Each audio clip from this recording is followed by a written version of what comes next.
ISROയുടെ സൈഡിൽ നിന്ന് വളരെ മികച്ച ഒരു അവസരമാണ് വന്നിരിക്കുന്നത്. ISRO അസിസ്റ്റന്റ്, UDC, സ്റ്റെനോഗ്രാഫർ പോസ്റ്റുകളിലേക്കാണ് ഈ അവസരങ്ങൾ വന്നിരിക്കുന്നത്. നമുക്ക് ഡീറ്റെയിൽ ആയിട്ട് ഈ അവസരങ്ങളെ കുറിച്ചൊന്ന് നോക്കാം. എന്താണ് ISROയുടെ സൈഡിൽ നിന്ന് വന്നിരിക്കുന്ന അവസരങ്ങൾ? മക്കളെ, പോസ്റ്റുകൾ ആദ്യം മനസ്സിലാക്കുക. Assistant, junior personal assistant post, അതുപോലെ UDC പോസ്റ്റ്, അതുപോലെ സ്റ്റെനോഗ്രാഫർ പോസ്റ്റുകളിലേക്കാണ് ഇപ്പോൾ നമ്മുടെ ഫ്രണ്ടില് ഓപ്പർച്യൂണിറ്റീസ് അല്ലെങ്കിൽ നോട്ടിഫിക്കേഷൻ വന്നിരിക്കുന്നത്. ISRO എല്ലാവർക്കും അറിയാം, ഇന്ത്യൻ സ്പേസ് റിസർച്ച് ഓർഗനൈസേഷൻ ആണ്.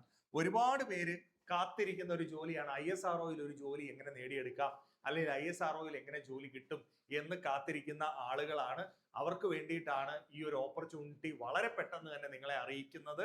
അപ്പോൾ അസിസ്റ്റന്റ് പോസ്റ്റിലേക്കും അതുപോലെ തന്നെ UDC പോസ്റ്റിലേക്കും അതുപോലെ സ്റ്റെനോഗ്രാഫർ പോസ്റ്റിലേക്കുമാണ് ഓപ്പണിംഗ് വന്നിരിക്കുന്നത്. ഇത് എത്രത്തോളം വേക്കൻസി ഉണ്ട്? 242 വേക്കൻസിയാണ്. നിങ്ങൾക്കറിയാം, ഒരുപാട് വേക്കൻസികളല്ല, പക്ഷെ ആ ലിമിറ്റഡ് വേക്കൻസി ആണെങ്കിലും ആ പോസ്റ്റിന്റെ അട്രാക്ഷൻ ആണ്. 242. ഓരോ പോസ്റ്റിലേക്കും എത്രയാണെന്ന് കൃത്യമായി പറയാം. പേ ലെവൽ 4 ആണ്.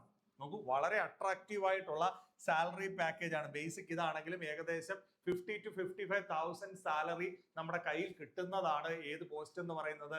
ISRO അസിസ്റ്റന്റ്, UDC പോസ്റ്റുകൾ എന്ന് പറയുന്നത്. നോക്കൂ, അപ്ലൈ ചെയ്യാവുന്ന ഡേറ്റ് 27/7/2026. അപ്പൊ തീർച്ചയായിട്ടും ഈ മാസം 27-ാം തീയതി മുതൽ, അതായത് ഇന്ന് മുതൽ നിങ്ങൾക്ക് അപ്ലൈ ചെയ്യാം. അപ്പോൾ ഇത് ആരും ഈ ടൈം വേസ്റ്റ് ചെയ്യരുത്. ISRO.gov.in എന്ന് പറയുന്ന ഒഫീഷ്യൽ സൈറ്റ് മനസ്സിലാക്കിയിരിക്കുക.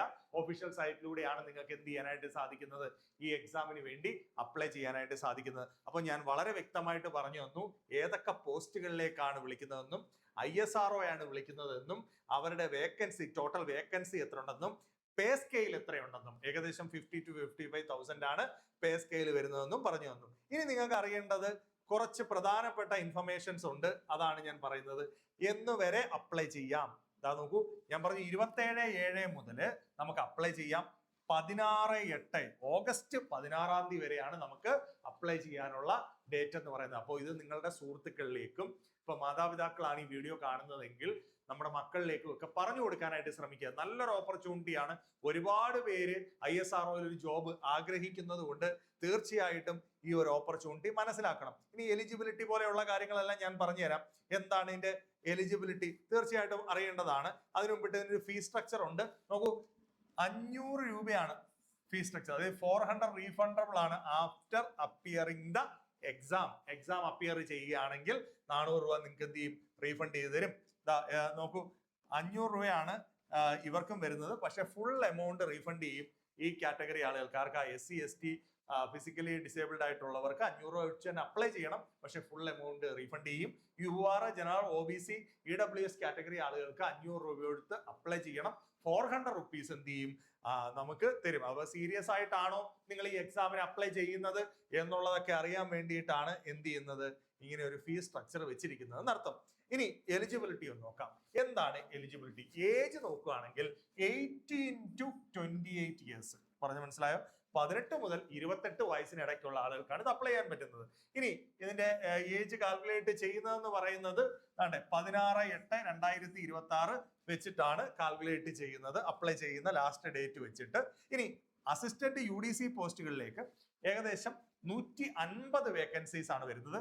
ഗ്രാജുവേഷൻ മിനിമം 60% ആണ് നമുക്ക് എനി ഡിഗ്രിയിൽ ആവശ്യമെന്ന് പറയുന്നത്. Proficiency in computer, okay, completed in minimum computer proficiency check ചെയ്യപ്പെടും. അതുപോലെ graduation or diploma in commercial അതുപോലെ തന്നെ 60% mark, 1 year experience in steno typist, അങ്ങനെയുള്ള കുറച്ച് സ്റ്റെനോഗ്രഫി എന്ന് പറയുമ്പോൾ അറിയാമല്ലോ, സ്റ്റെനോഗ്രഫി പഠിച്ചിരിക്കണം, അങ്ങനെ ഒരു എക്സ്പീരിയൻസ് ഉണ്ട്. കൂടാതെ ഗ്രാജുവേഷൻ അല്ലെങ്കിൽ ഡിപ്ലോമ ക്വാളിഫിക്കേഷൻ ആണ് ഇവിടെ ആവശ്യമായിട്ട് വരുന്നത്. അപ്പോൾ 2 പോസ്റ്റുകൾക്കും എത്ര വേക്കൻസി ഉണ്ട്? ഏകദേശം 150 വേക്കൻസിയാണ് അസിസ്റ്റന്റ് ഓർ UDCക്ക് വന്നിരിക്കുന്നത്. അതുപോലെ തന്നെ എന്താണ് സ്റ്റെനോഗ്രഫിക്ക് വന്നിരിക്കുന്നത്? 92 വേക്കൻസിയാണ്. ഒന്നിന് ഗ്രാജുവേഷൻ ആണ്, ഒന്ന് ഗ്രാജുവേഷൻ ഓർ ഡിപ്ലോമയും കൂടാതെ സ്റ്റെനോഗ്രഫി അറിഞ്ഞിരിക്കുക എന്നുള്ളത് വളരെ ഇമ്പോർട്ടന്റ് ആയിട്ടുള്ള കാര്യമാണ്. ഏജ് വരുന്നത് 18 to 28 ആണ്. പ്രധാനപ്പെട്ട എലിജിബിലിറ്റി ക്രൈറ്റീരിയ മനസ്സിലായല്ലോ നിങ്ങൾക്ക്? ഓക്കെ, ഇനി എന്താണ് ഇതിന്റെ സെലക്ഷൻ പ്രോസസ്സ്? നമുക്ക് സെലക്ഷൻ പ്രോസസ്സിൽ വരുന്നതെന്ന് പറയുന്നത് ഒരു റിട്ടൺ എക്സാം ഉണ്ടാവും, അതുപോലെ നമ്മുടെ സ്കിൽ ടെസ്റ്റ്, സ്റ്റെനോഗ്രഫി ആണെങ്കിൽ അല്ലെങ്കിൽ കമ്പ്യൂട്ടർ പ്രൊഫഷൻസി ടെസ്റ്റ് ഉണ്ടാവും, അതുപോലെ ഡോക്യുമെന്റ് വെരിഫിക്കേഷൻ. ഈ 3 കാര്യങ്ങളാണ് ഇതിന്റെ എക്സാമുമായിട്ട് ബന്ധപ്പെട്ട് വരുന്നത്. എക്സാമിൽ എന്തൊക്കെ കാര്യങ്ങളാണ് പ്രിപ്പയർ ചെയ്യേണ്ടത്, സ്റ്റെനോഗ്രഫിയുടെ അല്ലെങ്കിൽ കമ്പ്യൂട്ടർ പ്രൊഫഷൻ ടെസ്റ്റിൽ എന്തൊക്കെ കാര്യങ്ങളാണ് വരുന്നത് എന്നുള്ളത് ഡീറ്റെയിൽ ആയിട്ട് ഞാൻ വേണമെങ്കിൽ മറ്റൊരു വീഡിയോയിൽ പറഞ്ഞു തരാം. അപ്പൊ പ്രധാനമായിട്ടും വേണ്ട ഇൻഫർമേഷൻസ്, ഒരു ഓൺലൈൻ പരീക്ഷ ഉണ്ടാവും, കൂടാതെ എന്തുണ്ടാവും, സ്കിൽ ടെസ്റ്റ് ഉണ്ടാവും, അതുപോലെ തന്നെ ഡോക്യുമെന്റ് വെരിഫിക്കേഷൻ. ഈ 3 കാര്യങ്ങളാണ് ഇവിടെ വരുന്നത്.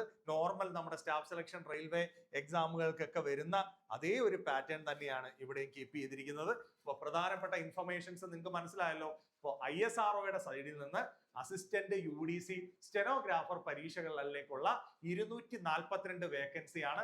150 വേക്കൻസി ഏതിലാണ് വന്നിരിക്കുന്നത്, അസിസ്റ്റന്റ് UDCയിലാണ് വന്നിരിക്കുന്നത്. അതുപോലെ 92 വേക്കൻസി വന്നിരിക്കുന്നത് സ്റ്റെനോഗ്രഫിയിലേക്കാണ്.